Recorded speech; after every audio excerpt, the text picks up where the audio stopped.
Peşmerge kuş başûrê Kurdistan ji bo parastina Kobanê hatin piştê du roja bi coşek mezin tevlî Kobanê bûn. Peşmerge dema kuş başûrê Kurdistan hatin oyê ku di serî de bi firok hatin Rihayê gêiştin Pîrhûsê li avahiyek sekinin û piştê ku peşmergeyê bi sîleh hatin ew jî tevlî kombûnî bûn. Fermandar û 10 peşmerge ji bo dîtina şert û mercê Kobanê û rewşa coğrafîk fêr bibin derbasê Kobanê bûn. Peşmergeyê ku derbasê Kobanê bûn bi fermandarê hêzên parastina gel ra civîna pêkanîn û zivirên. Piştê civîna peşmerge dema zivirîn ciyê kombûniya peşmerge da civînek taybet pêkanîn û ser wî civînê amadekariyê xwe kirin. Di tankên panzînê ku ji başûrê Kurdistan tevlî sîleh hatibûn, panzînê xwe li seyareyê zirxî vala kirin û ji panzînxaneya li hemberê ciyê kombûniyê her du tanka dîsa tije kirin. Berêvarê amadekariya peşmerge qediye û hêzên dewleta Tirkiye jî dest bi amadekariyê xwe kir. Rêya çûyînê hatina Kobanê hate girtin û ewlehî bi tevlî tîmê taybet hate zêdekirin. Çapemenî her hereketê peşmerge û hêzên Tirkiye dişopandin. Beriya peşmerge birê bikevin di navbera YPG û Daişê da şerê de ji war berdewam dikir û firokên Emerîkî bomberdumanê pêk danî. Diyar e ku ev şeve peşmerge wê biçin Kobanê.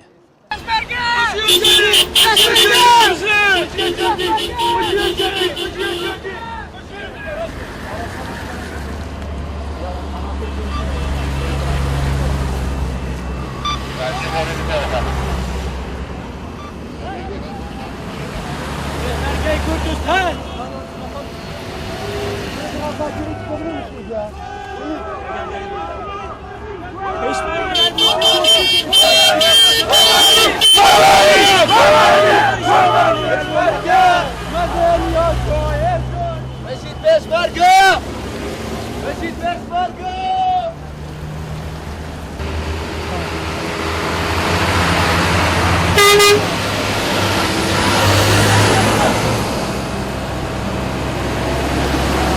Peşmerge bi keyf û coşek mezin birêket û duruşmeyê bijî peşmerge, bijî Kobanê, bijî Kurdistan, bijî yekîtî anî ziman. Peşmerge derbasê Kobanê bûn û tu astengiyek derneket. Peşmerge hinek berê derbas bûn û çûn Kobanê ji bo parastina Kobanê ji bonî parastina welatê xwe. Ferhat Mehmedoğlu, Kursat News, Kobanê.